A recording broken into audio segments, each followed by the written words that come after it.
प्रकार से होगा। तो इस वीडियो में हम बात करने वाले हैं जो भी हमारा मेडिकल काउंसलिंग प्रोसेस होने वाला है, वो मेडिकल काउंसलिंग प्रोसेस के लिए जो भी बोर्ड एलिजिबिलिटी क्राइटेरिया होता है उसके बारे में हम बात करने वाले हैं। ये बात हम अभी क्यों करने वाले हैं? देखा जाए तो नीट के एप्लीकेशन फॉर्म यहाँ पे स्टार्ट हो चुके हैं, लेकिन बहुत सारे ऐसे स्टूडेंट्स हैं जो नीट का फॉर्म यहाँ पे फिलअप कर रहे हैं, और यहाँ पे बहुत सारे ऐसे स्टूडेंट्स हैं जो नीट का फॉर्म के लिए एलिजिबिलिटी क्या है ये भी चेक कर रहे हैं। तो आपका जो भी 2024 का जो भी स्टूडेंट्स यहाँ पे फ्रेश है, यानी कि उसका ड्रॉप नहीं है, जो स्टूडेंट्स फ्रेश है, उन सभी स्टूडेंट्स को इस क्राइटेरिया के बारे में इंफॉर्मेशन होना बहुत जरूरी है। इसीलिए मैं ये वीडियो आपके साथ शेयर कर रहा हूँ। जो भी यहाँ पे ड्रॉपर्स है उसमें उन स्टूडेंट्स में भी कुछ स्टूडेंट्स की प्रॉब्लम है कि उनकी ग्रुपिंग कंप्लीट है या नहीं है।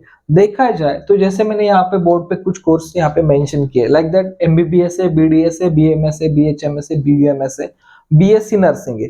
इस सभी कोर्स के लिए आपका बोर्ड का होना बहुत ज्यादा इंपॉर्टेंट है।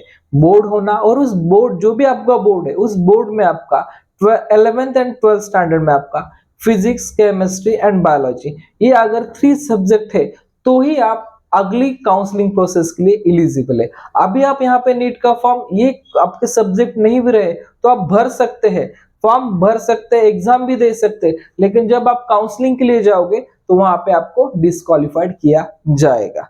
ठीक है, तो इस केस में सभी स्टूडेंट्स को यहाँ पे केयरफुली सुनना है कि जो भी ये कोर्सेस है उसका बोर्ड एलिजिबिलिटी क्या क्राइटेरिया है। देखा जाए तो ओपन के लिए क्या है, कैटेगरी के लिए क्या है, अलग अलग क्राइटेरिया है। मैं one by one step by step आपको यहाँ पे इंफॉर्मेशन दे दूंगा ताकि आपको ये पता चले कि मैं नीट का तो एंट्रेंस दे रहा हूं, लेकिन मेरी जो बेसिक स्टेप है वही मैं यहाँ पे मिस कर रहा हूं। अगर आप बोर्ड एग्जाम में अगर डिस्क्वालिफाइड होते हैं, सुनिए, अगर आप यहाँ पे आपको मान लीजिए नीट में 600 यहाँ पे मार्क मिले हैं, लेकिन आपका अगर बोर्ड का स्कोर देखा जाए तो यहाँ पे 150 के नीचे है और आपको 600 मार्क्स है, लाइक दैट आपका 149 मार्क है और यहाँ पे आपको नीट में 600 मार्क्स आ रहे हैं, तो इस मार्क का वेटेज जो हो जाएगा वो टोटली 0 हो जाएगा, बिकॉज ये आपका जो बोर्ड का जो मार्क है उसकी वजह से इसकी वैल्यू टोटल 0 हो जाएगी, यानी कि आप नॉट एलिजिबल कैंडिडेट में कंसीडर हो सकते। इसके लिए आपको वन बाय वन में पूरा क्राइटेरिया समझाऊंगा, और ये क्राइटेरिया समझने के बाद जिन स्टूडेंट्स का स्टडी थोड़ा वीक है, बोर्ड की प्रिपरेशन थोड़ी वीक है, उनको थोड़ा सा हार्ड वर्क करना होगा। अभी भी आपके पास टाइम है, इतना बहुत कुछ मुश्किल नहीं है अचीव करने के लिए, लेकिन बहुत सारे ऐसे स्टूडेंट्स हैं, जब मैं फॉर्म फिल कर रहा हूँ स्टूडेंट्स के, जब देख रहा हूँ तो स्टूडेंट्स को बोर्ड का क्राइटेरिया ही पता नहीं कि हमें कौन सा क्राइटेरिया यहाँ पे फॉलो करना है।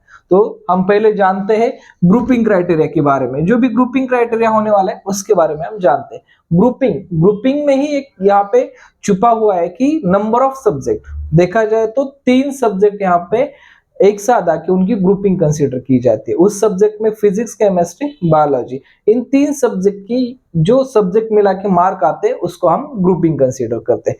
तो ग्रुपिंग में देखा जाए तो ओपन कैटेगरी के लिए देख सकते हैं हम, ओपन के लिए 150 यहाँ पे ग्रुपिंग है, या 50% ग्रुपिंग हम यहाँ पे कंसीडर कर सकते हैं, 150 या 50% ग्रुपिंग। और कैटेगरी स्टूडेंट्स के लिए हम यहाँ पे 40% ग्रुपिंग, और यहाँ पे जो मार्क्स आने वाले आपके बोर्ड के 120। और कैटेगरी में देखा जाए तो यहाँ पे OBC, SC and ST category, ठीक है। ओपन और ईडब्ल्यूएस के लिए 150 यहाँ पे ग्रुपिंग रहने वाली है, यानी कि 50% आपकी ग्रुपिंग कंपलसरी रहना ही है, तो ही आप अगले एंट्रेंस एग्जाम के लिए एलिजिबल हो सकते हैं। ठीक है, इसके अलावा अगर आप देखा जाए तो जो भी आपका एमबीबीएस कोर्स है, बीडीएस कोर्स है, बीएमएस कोर्स है, बीएचएमएस है और बीयूएमएस कोर्स है, ये सभी कोर्सेस के लिए आपको जो भी ग्रुपिंग का क्राइटेरिया थोड़ा सा अलग है। जैसे कि मैं बताता हूं, देखा जाए यहाँ पे स्क्रीन पे, तो एमबीबीएस से लेके बीयूएमएस तक ये सभी कोर्सेज के लिए आपको, अगर आपका ओपन कैटेगरी है, ओपन कैटेगरी के लिए आपको 50% ग्रुपिंग लगने वाला है, और इनकेस आपका ओबीसी, एससी, एसटी है उसके लिए आपको 40% यहाँ पे ग्रुपिंग लगने वाला है। केयरफुली सुनिए, MBBS, BDS, BMS, BHMS, BUMS, ये सभी के लिए आपका 50% ग्रुपिंग होना चाहिए। उसमें जो भी आपका फिजिक्स है, केमिस्ट्री और बायोलॉजी, इनमें आपको 50-50 मार्क्स भी आए तो भी चलेगा, या समझ लीजिए बायोलॉजी में 80 मार्क्स है और अदर देन सब्जेक्ट में आपको 38 मार्क्स है और यहाँ पे आपको 64 मार्क्स है, तो भी आपका ग्रुपिंग यहाँ पे कंसीडर किया जा सकता है। ठीक है, तो ये रहा ओपन के लिए। सिमिलरली ओबीसी के लिए भी ऐसे ही आपके 120 मार्क्स होना जरूरी है, तो ही आपके यहाँ पे ग्रुपिंग हो सकता है। इसके अलावा आपका ग्रुपिंग यहाँ पे कंसीडर नहीं हो सकता। लाइक दैट वैसे ही देखा जाए तो नर्सिंग के लिए अगर देखा जाए यहाँ पे 45% फॉर ओपन, और यहाँ पे कैटेगरी स्टूडेंट्स के लिए यहाँ पे 40% यहाँ पे ग्रुपिंग कंसीडर की जाती है। वैसे ही जो भी अदर कोर्सेस है, बीपीटीएच है, बीएससीएल है, बीएसएलपी है, ये कोर्स के लिए आपको ओनली आपका 12 क्वालिफाइड होना जरूरी है। इसके लिए आपको मतलब ज्यादा कुछ ग्रुपिंग क्राइटेरिया यहाँ पे एप्लीकेबल नहीं है। ऐसा आप यहाँ पे जो भी स्टूडेंट्स थोड़ा बोर्ड को यहाँ पे लाइटली ले रहे, तो उन सभी स्टूडेंट्स को ये इंफॉर्मेशन बहुत इंपॉर्टेंट होने वाली है, क्योंकि जब आप फर्स्ट स्टेप ही यहाँ पे नहीं